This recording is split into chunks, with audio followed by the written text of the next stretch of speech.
Psychoactive drugs exert their effects on the behavior by altering the neuronal communication in the brain, and the majority of the drugs reach the brain by traveling in the blood.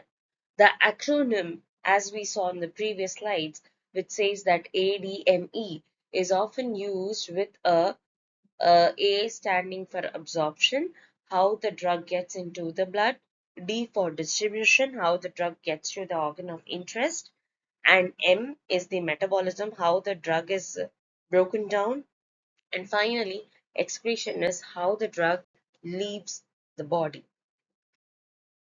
And now we are going to see into the process of drug administration. There are two ways of administering the drugs, which is either in the oral process and the other one is the intravenous process. The most common route many people prefer and opt for is the oral process, which is relatively slow, and it is one of the complex route of administrations. The reason being that when we consume a drug orally, the drugs enter the stomach and it gets absorbed into the blood supply and capillaries that line in the small intestine, okay? And the rate of absorption here can be affected by a variety of factors, which also includes the quantity and the type of food is available in the stomach and the type of drug you have consumed it, okay? Whereas psychostimulants like amphetamines and cocaine are examples of drugs which are highly risky when it comes to drug abuse because they are agnostics at DA neurons. Agnostics means they actually facilitate the dopaminergic activated path of the neurons. So, which is involved more on the reward system, and these drugs exist in the forms that can be either smoked or directly injected into our intravenous method, okay?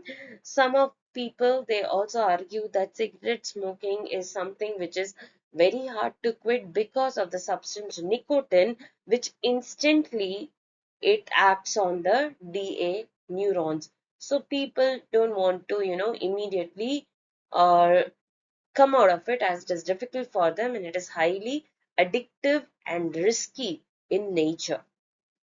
Okay, the drugs that reach the brain very quickly are not only the drugs which are very addictive in nature, but also the very cue of the drug. That is, maybe a regular smoker, a chain smoker, he goes out, maybe around like a good distance, he is able to sense the smell of nicotine. Okay, he is able to,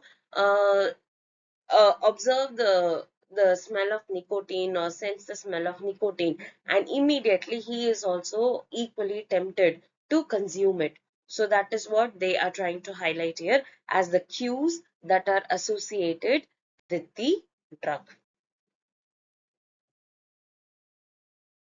The two most rapid routes or the quick routes through which the drugs are administered are the IV process and the inhalation process, because when you inhale it or when you make use of the intravenous technique, it is found that it reaches the brain in less than 10 seconds of time and the brain starts functioning accordingly. For example, smoking nicotine substance, it is ingested faster, okay? Or if you smoke pot also, immediately you are sent to a moment of trance because of the fastest routes through which it is administered in your body and how the brain starts responding very quickly to it. Now, here we would be talking on the concept of metabolism. Metabolism is nothing but it involves in the breaking down of the psychoactive drugs, and it primarily occurs in the liver, as our liver is actually covered with proteins that speed up a chemical reaction, and these proteins are also called as enzymes, which help to catalyze the chemical reaction and break down the psychoactive drugs, okay? There are many enzymes or proteins which exist in different families, okay? And many psychoactive drugs are broken down by the same family of enzymes. For example, the cytochrome P450 is also known as the superfamily. It is a unique enzyme where it starts breaking down a wide variety of drugs. But at the same time, there are no unique enzymes designed to break down a particular drug when it is consumed. Okay, so the tolerance to the effects of these many drugs occurs with repeated exposure. So what happens over a period of time, by the consumption of these drugs, they start giving a lesser effect. As a result, what happens, in order to enjoy the same effect or experience the same effect, people start consuming it more and more and more. It is specifically seen in case of sedative drugs like alcohol or opiate based painkillers.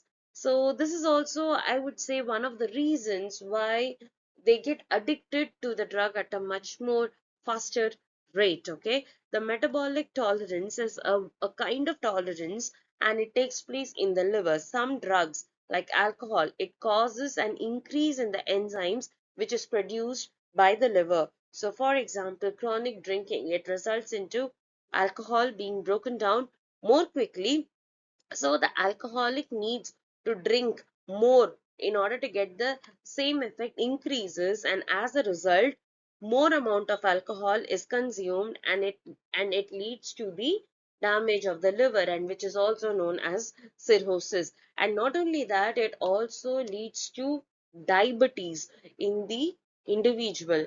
And diabetes is not a disease which can be, less given, which can be less given importance, and it is not something of no concern.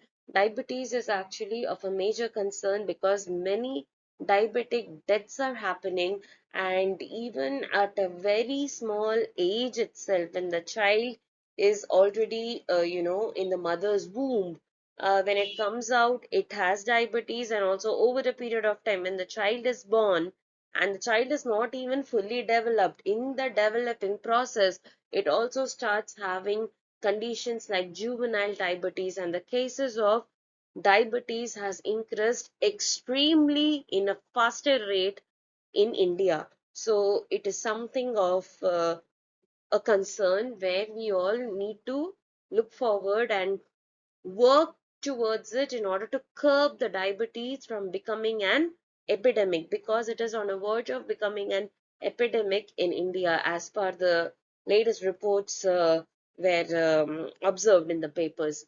So that's where the concern comes, and that's how the metabolism impacts whenever we have any drug, or whenever we are facing from some kind of a disease or a disorder.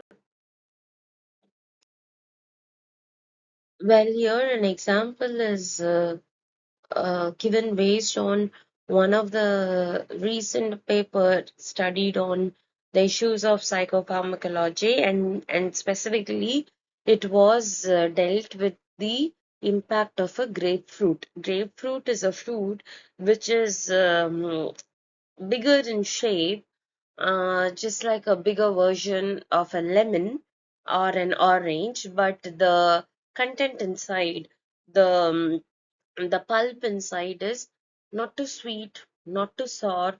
It's a combination of two.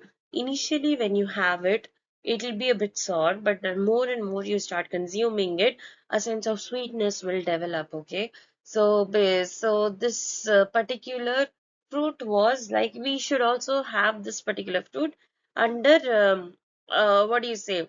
Not too much, but in proper quantities. That's what it is told here.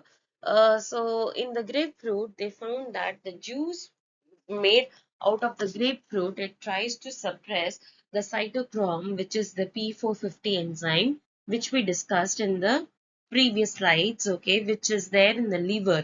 And these liver enzymes, they help to break down a large variety of drugs, okay, including some of the psychotropic drugs also.